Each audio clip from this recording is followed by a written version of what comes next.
তারা কিন্তু এক হয়েছেন এবং এখানে একটি মহাসমাবেশের ডাক দিয়ে এই মুহূর্তে কারণ বাজার সার্ক ফোয়ারা মোড়ের যে রাস্তাটি রয়েছে সেই রাস্তা অবরোধ করে তারা এখানে প্রতিবাদ সমাবেশ করছেন এবং আমরা তাদের সাথে কথা বলেছি। তারা যেটি বলছিলেন যে বিভিন্ন সময় প্রবাসীদের যে সুযোগ সুবিধা বঞ্চিত হওয়া কিংবা তাদের যে প্রবাসে যাওয়ার ব্যয় দ্বিগুণ হয়ে যাওয়া কিংবা সিন্ডিকেটের দৌরাত্ম্য সব কিছু মিলিয়ে প্রবাসীরা যারা প্রবাসে যেতে ইচ্ছুক, মালয়েশিয়া যেতে ইচ্ছুক এই শ্রমিক যারা রয়েছেন তারা নিদারুণ কষ্টে আছেন এবং বিভিন্ন ধরনের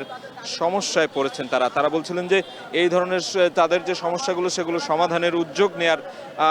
যে প্রক্রিয়াগুলো ছিল সেগুলো এখনো ঠিকঠাকভাবে হচ্ছে না, যার কারণে তারা কিন্তু বাধ্য হয়ে আজকে এই রাস্তায় নেমে এখানে আন্দোলন করছে এবং প্রধান উপদেষ্টা সাক্ষাৎ তারা চেয়েছে এবং প্রবাসী কল্যাণ এবং বৈদেশিক কর্মসংস্থান বিষয়ক যে মন্ত্রণালয় রয়েছে তার দায়িত্বে যিনি উপদেষ্টা রয়েছেন আসিফ নজরুল, তার কাছেও তারা আবেদন জানাচ্ছেন এই বিষয়গুলো যে তারা যেন সুষ্ঠুভাবে যে মালয়েশিয়া যাওয়ার যে বিষয়টি রয়েছে সেটি যাতে তারা খুব দ্রুত সময়ের মধ্যে মালয়েশিয়া যাওয়ার যেই প্রক্রিয়া সেগুলো যাতে সম্পন্ন করা হয় এবং গত বছর 31 মেই কিন্তু মালয়েশিয়ার যে যাওয়ার যে দরজা সেটি বন্ধ হয়ে যায় এবং তারপর থেকেই তারা কলিং ভিসায় যাওয়ার সুযোগ পেয়েও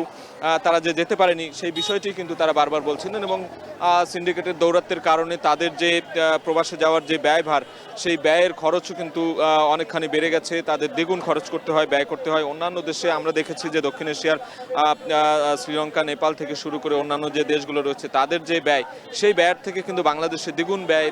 তাদেরকে মেটাতে হয় এবং এটি তাদের জন্য অন্যতম একটি সমস্যার কারণ হিসেবে তারা বলছেন এবং এটি কমানোর জন্য এবং সিন্ডিকেটের এবং যারা এই যে মানব পাচারের সঙ্গে জড়িত কিংবা সিন্ডিকেট করে যারা এই যে বিদেশে মানুষ পাচার করছে প্রচুর টাকায়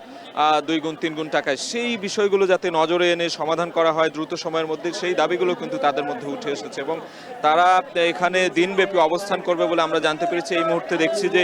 কারণ বাজারের যে মাঝখানে রাস্তাটি রয়েছে